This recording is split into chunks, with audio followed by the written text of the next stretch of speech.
Hi, this is Tom from 2 Cave Aquatics. Just checking out some of the shrimp here. I made another video for everybody last night, but since I swung the camera around to look at my 20-gallon high tank, I must have hit the record button and it clicked off. And so I'm going to finish that video up today. Just saw one of my big apple snails float up to the top. It's pretty crazy how they do that. But yeah, it just floated up to the top here a second ago. Half out of its shell, and where'd he go? It's around over here somewhere. I got a couple big ones in here. But you know, some people might wonder, Tom, you're just starting this new channel, you got a few subscribers now and some videos out. Why would you be talking about other people's stage channels and suggesting that you go watch them? Because that's how I learned. You know, even though I used to own a fish store back in the day, it was just, you know, selling aquariums and fish and everything goes along with it, but I never had the experience of keeping an aquarium at home.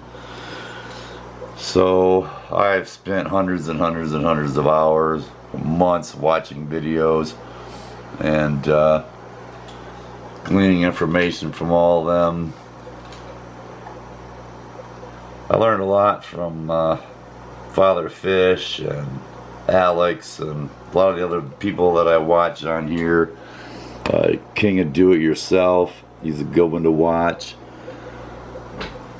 There's some controversy around some of these people, you know, I see on Reddit and some other places, even on YouTube videos. People will mention, like, people say Father Fish, and oh yeah, he's the one that tells you to never do water changes. Never do water changes for any reason. Never feed your fish. Things like that. I think people that say that, more than likely just repeating things they've heard from other people and not really spend a lot of time actually watching his videos. Because I've heard people put that question to him about water changes, and he flat out said, change your water when it needs to be changed. And get as much nature as you can in your aquarium, and that's basically what he's saying. And no, he's not telling anybody to never change your water. I've actually rewatched some of those videos today, and he's pretty clear on that. He gives you a lot of shortcuts and tries to teach people how to put nature in their aquariums and about the laws of nature, how they're a lot the same in the ponds and the creeks and the rivers and the lakes and the oceans. They're the same in the aquariums for the most part. And that doesn't always work out in every situation, and he knows that. I watched a video today where he talked about when he moved into his new warehouse and he set up some vats, and he got a little too casual and lazy about it and didn't follow his own rules, and he lost a bunch. He lost a lot of fish, a lot of cichlids, and a lot of plants, like all of his fish and half the plants in that tank. And he said he just got, you know, a little lazy about it, a little too confident, and he warns against that stuff. So yeah, he's definitely not telling anybody to never do water changes. Like I said, I had to go back over some of his videos today, just double check and make sure. There goes one of those big apple snails cruising on the bottom. But yeah, on Reddit and some of these other websites, you know, there's a lot of controversy. All you have to do is mention water changes and pop goes the weasel. People are just all over the board on that. But yeah, he says, you know, if you need to change your water, then you need to change your water. And if you want to use filtration, use filtration. He's not against all those things. So Of course, the guys with the big cichlid tanks. You know, I thought about keeping cichlids in this aquarium. These plants wouldn't last 5 minutes with a lot of those big African cichlids, or if I put a couple of Oscars in here, they'd be knocking these caves over, and I would have a bunch of plants just all tore up in here. So it doesn't work for every situation. 100% natural tank wasn't going to work in my situation. That's why I've got these filters on here. Nothing wrong with that. Nothing to be shaming people over or calling people out. People get really bent about these water changes and stuff. So,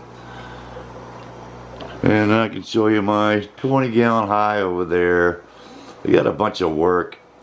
You see that golden algae eater there? She's getting really thick.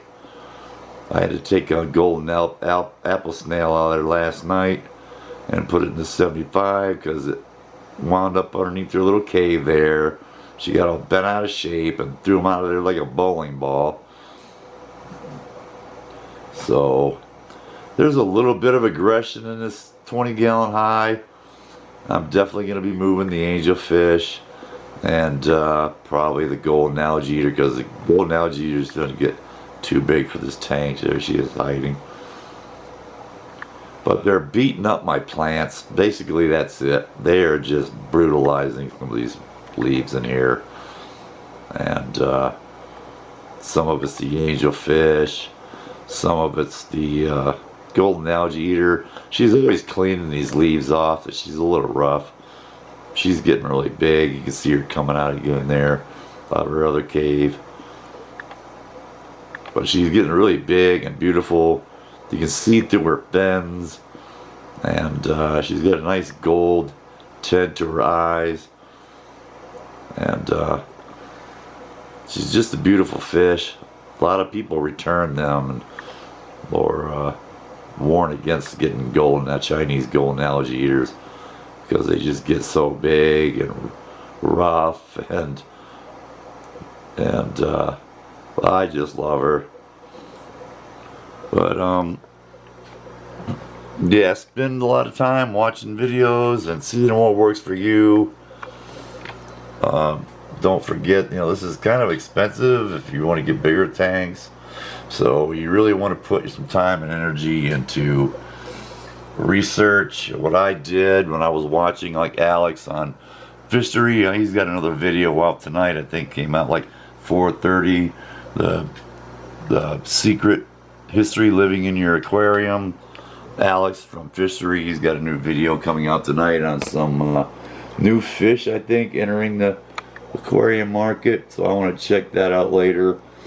He also goes into really deep dives on father fish methods and using filtration and things like catappa leaves. He'll go into deep depth videos about the use of catappa leaves. They have some mild antibacterial and antifungal properties to them, and there's a lot of good things that come from using them. I always keep in this an aquarium. I started out with one brand that said giant catappa leaves on it, but then I found another brand when I was bought out, and these are really huge, and they cost about the same price. I think there's like 25 of them in here. I got them on Amazon. I'm trying to see the name there, but I've been boiling them, not boiling them, or getting them in some fresh boiled water, just let them seep for like 10 minutes to leach some of the tannins out. But I didn't do that with this one over here. I'm not afraid of get some tannins in here. Plus I use Purigen, Seachem Purigen, in my hang on the back filter. So that kind of negates a lot of the dark tannins that'll come out of these leaves. You won't really see a lot of that using Purigen. I just love these golden apple snails. Another one back there. But yeah, I use filter floss and some sponge filters that I cut to fit, like a 50 micron pad that I have in there that I buy in a big sheet and cut to size, and a fine mesh bag of Purigen sitting on top. That's what I have in that tank, and that Tidal 110 there. And I saw a big difference in water clarity and stuff when I started using that Seachem Purigen. And hope everybody has a good day, man. I got a bunch of shrimp down here. I took these Merrill mothballs out, and I took them to the sink in cold water and rinsed them out really well, squeezed them out. I put them in a plastic container with fresh, clean water and a little bit of dechlorinator in it. And I left them in the refrigerator, usually like 2 or 3 days. This time I left them in there for 5 days. And I noticed when I opened the plastic container that a lot more stuff that they take out of this tank had leached out in the water. It was kind of brownish, dirty. So I dumped that out and rinsed them by hand again in a colander of cold water. Gave them a good squeeze, roll them around a little bit in my hand so they'll retain their round shape. And then put them back in the aquarium. They always brighten up nice and green after you do that. They really like that cold water. Man, the shrimp are real, just all over this stuff tonight. But when I first started researching about these algae balls in here, they're like little filtration balls for your aquarium. I guess they can live up to about 200 years or more, and they get that shape from being rolled around in the bottom of the lakes where they're from. I guess they're kind of endangered now. There aren't as many of them around. And they do move in the aquarium. I guess from the water flow, from stuff in here, or the fish moving them around. But yeah, they won't stay in the same spot for long. I'll find them all around in this aquarium. And they do grow.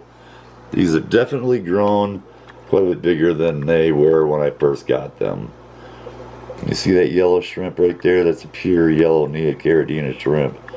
And I'm waiting for some babies in here from them.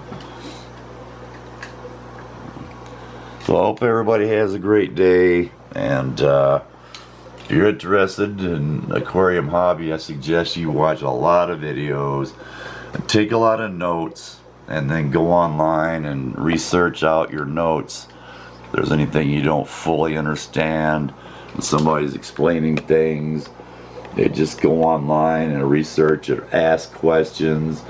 All these guys, including me, they don't care if you ask them a question. They'll, even if they don't know right offhand, they're gonna find the answer for you because they want you to succeed. And that's all people like Alex and Palmer Aquatics and Father Fish want. They just want you to succeed. And I'm grateful for that, people like him, because, you know, they spent decades in this trade and they've done a lot of experimentation, and I know Alex is he's intentionally allowed aquariums to just go no maintenance, just let them grow wild algae of all types.